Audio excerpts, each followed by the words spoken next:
Hello বন্ধুরা, সবাইকে শুভ সকাল। সবাই কেমন আছো? আশা করি সবাই অনেক অনেক ভালো আছো। আমিও ভালো আছি। মুলটি বিষয় চ্যানেলে তোমাদের সবাইকে স্বাগত। নতুন একটা ভিডিওতে সবাইকে ওয়েলকাম আর অনেক অনেক ভালোবাসা। তো আমার এই ভিডিওটা কে কোথা থেকে দেখছো অবশ্যই কমেন্ট করে জানাও, দেখি আমার কোন বন্ধুরা কোথা থেকে আমার এই ভিডিওটা দেখছে।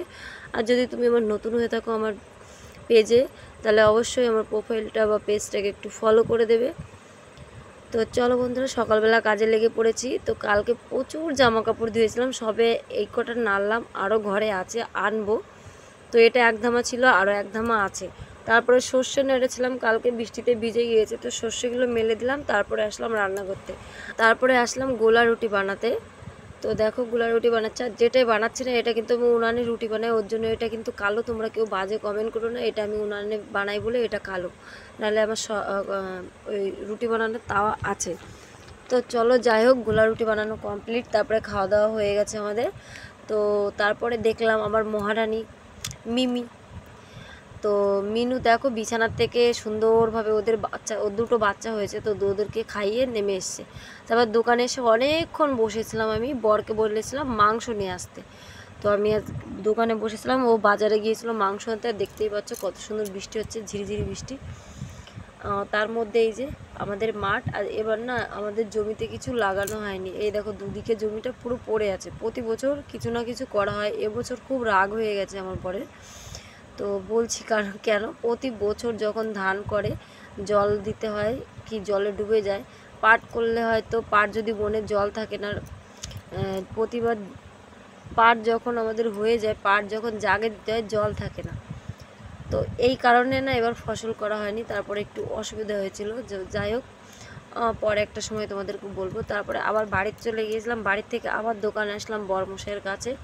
তো বরের সঙ্গে বললাম কিছু একটা কথা ছিল, সেটা শেয়ার বলার পরে ও আবার একটু বাজারে গেল।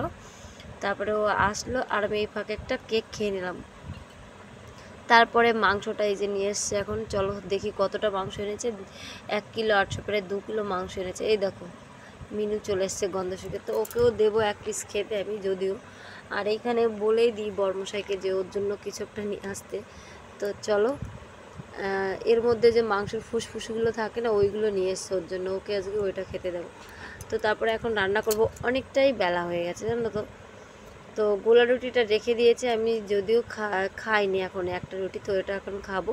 তো লঙ্কা লবণ দিয়ে খেয়ে নিলাম, তারপরে রান্না করতে বসলাম। প্রচণ্ড গরম লাগছে, আর এই কারেন্ট নেই জানো না। কারেন্ট থাকলে পরে আমি ফ্যান চালিয়ে অবশ্য বসি, আজকে কারেন্ট নেই, অন্ধকার লাগছে। তো রান্না করছি আজকে গ্যাসের এখানে লাইট জ্বালিয়ে, রান্নাটা করলে দেখাতেও ভালো হয়।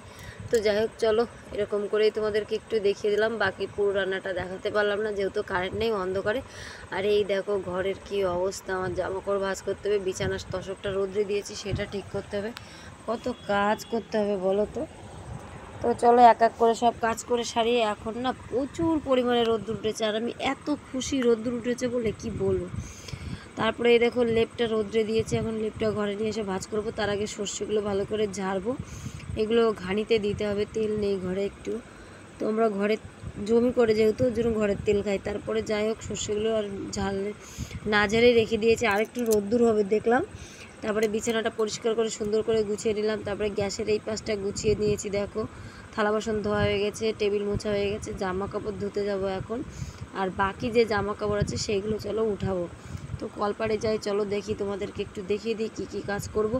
তো ওই দেখো এই গাবলায় ভিজানো আছে, ওই গাবলায় ভিজানো আছে, আবার ওই দিকে দেখো কতগুলো আছে, ওইগুলো ধুতে হবে।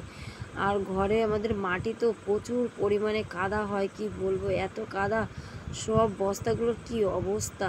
আর ঘরের মধ্যে না পুরো ভিজে গেছে, এত পরিমাণে বৃষ্টি হচ্ছে। আর ঘরের মধ্যে বৃষ্টির দিনে পোকা মাকড়, বুঝতেই তো পারছো কী অসুবিধা। তারপরে অঙ্কুশটাকে নিয়ে আর পারা যায় না। তারপরে সব কাজ কমপ্লিট করে স্নান করে এসেছি, বর্মশাইও স্নান করে এসেছে অনেকটা আগে। তো এখন দোকান যাচ্ছে, রেডি হচ্ছে, আর আমি এই দেখো সবে স্নান করে এসেছি, এখন চুলগুলো শুকাবো। তো দেখাতে এলাম তোমাদের কত জামা কাপড় ধুয়েছি আর কি কি কাজ করলাম। এই দেখো এই একটা দড়িতে, ওই একটা দড়িতে, আর ওইটা, আর ওইদিকে আরেকটা দড়ি আছে, অবশ্য সেইটা দেখাতে পারলাম না। 4টে জায়গায় জামা কাপড় মেলেছি, এত জামা কাপড় আমার, বরের, 2 ছেলের। তারপরে এখানে চলো, তারপরে এখন একবারে রেডি হয়ে রাত্রেবেলা এসেছি, এখন আমরা লাইভে বসবো। তো আজকের মতো এই ভিডিওটা বন্ধুরা, বাই।